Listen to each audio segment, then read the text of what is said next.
چند روزی هست که یه سری خبر داره توی رسانه‌های آمریکایی و اسرائیلی دست به دست میشه و در مورد اون صحبت میشه که برای اونا وحشتناکه و برای ایرانیا هیجان انگیز.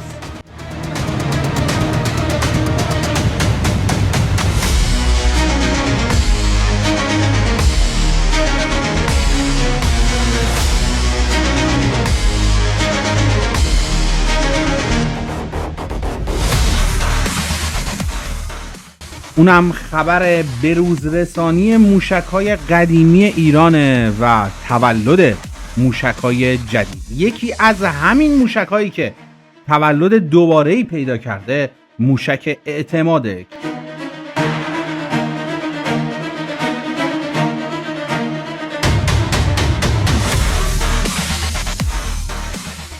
درود بر شما، اینجا کانال نوردآورانه و من هم مخلص شما جلال هستم. امروزم با یک ویدیوی فوق‌العاده استراتژیک پیش شما آمدم. بررسی یکی از مرگبارترین موشک‌های جدید ایران که تونسته اهداف قابل توجهی رو نابود بکنه و منهدم بکنه. تا پایان ویدیو همراه من بمونید چون مطمئنم که از محتوای اون لذت میبرید. ولی اگر تا به الان کانال ما رو سابسکرایب نکردید این کار رو انجام بدین، دکمه زنگوله رو بزنین تا از ویدیوهای آینده ما با خبر بشین. خداوکیلی لایک هم فراموشتون نشه.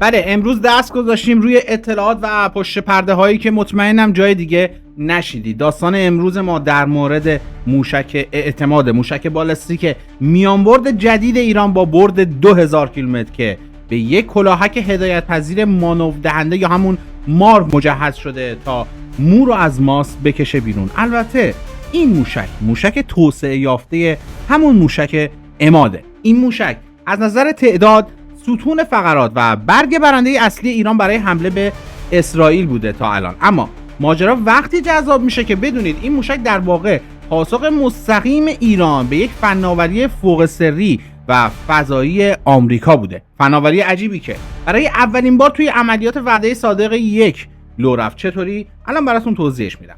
ببینید، موشک عماد کلاسیک بر اساس استانداردهای امروز ایران یه طرح قدیمی به حساب میاد. این موشک برای اینکه دقیق به هدف بخوره به ناوبری ماهواره‌ای مثل جی پی اس و گلوناس وابسته بود. توی آوریل 2024 و توی جریان عملیات وعده صادق یک ایران تعداد زیادی عماد رو شلیک کرد. اما یه اتفاق عجیب افتاد.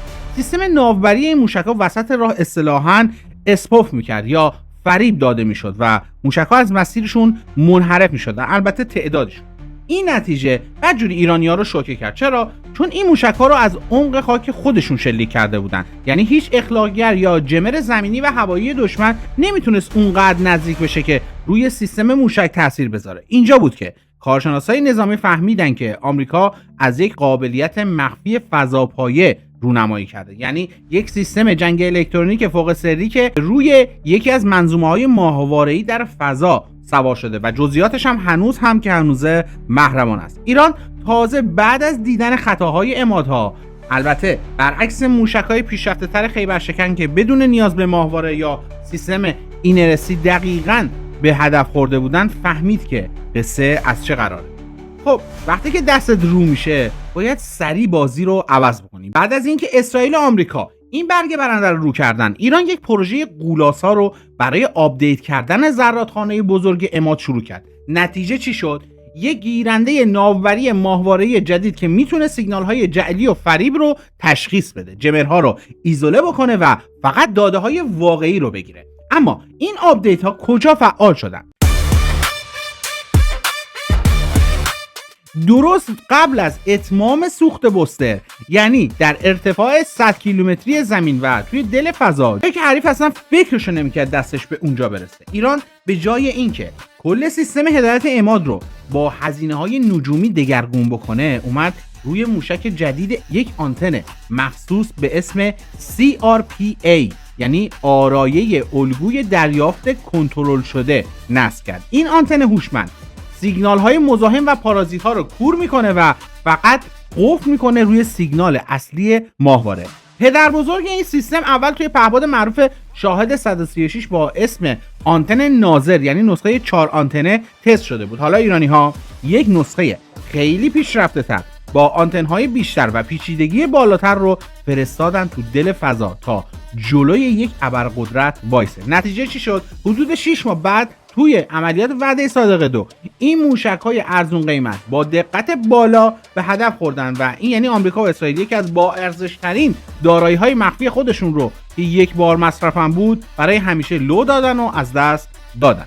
تو همین جنگ اخیر هم همین موشک‌ها ضربات بسیار مهلکی رو وارد کردن. جالبه بدونید که ارتقای آنتن‌های CRPA روی موشک‌های روسی اسکندر توی جنگ اوکراین هم دیده شده.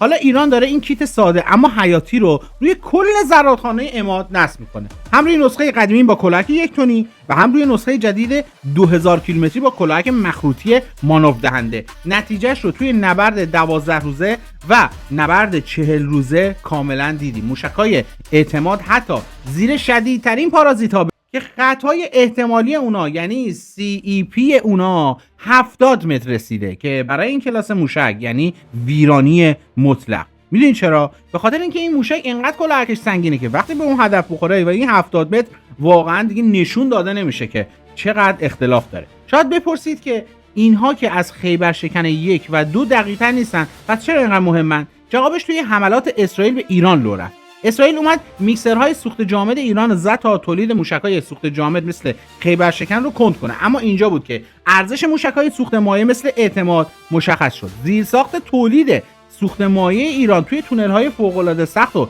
زیرزمینی توی دل کوه‌ها قرار داره، جاهایی که واقعا دسترسیش برای دشمن بسیار سخته. این یعنی ایران توی زمان جنگ هم میتونه این موشک‌ها رو با خیال راحت و انبوه تولید کنه. حالا میخوایم بریم سراغ جزئیات فنی ساختار و تاریخچه خود موشک عماد که پایه و اساس این شاهکار بوده. اما قبلش اگر از این مدل تحلیل‌های دست اول خوشتون میاد حتما دکمه لایک و سابسکرایب رو بزنید تا به الگوریتم یوتیوب بگید که این محتوا ارزش دیده شدن داره. دمتون گرم. بریم برای ادامه ویدیو. موشک عماد اواخر دهه 2010 طراحی شده و هول و هوش سال 2014 رسما اومد توی خدمت. در واقع عماد نسخه دوپینگ شده و پیشرفته موشک قدر F بود که با یه فرق اساسی یعنی اضافه شدن کلاهک مانور دهنده اتمسفری یعنی مارو اونجا خودش رو نشون داد. ترکیب سوختش همون سوخت مایع معروفه که محدودیت دمایی داره و دقیقاً به خاطر همین خوراک نگهداری توی پایگاه‌های زیرزمینی خنک و شهرهای موشکی. ایران برای شلیک این موشک‌های ایده خیلی جالب و خفن داره. آتشبار راه آهن زیرزمینی. موشک‌ها توی عمق کوه‌ها روی یک واگن‌های ریلی اتوماتیک وار سوار میشن و هر واگن 5 فروند عماد رو حمل میکنن. واگن‌ها میان دم دهانه غارهای به شدت زره‌پوش و مستحکم شلیک میکنن و سریع برمیگردن سر جاشون. این یعنی لانچرها در برابر تقریبا تمام تسلیحات متعارف دنیا ضد ضربه و مصون هستن.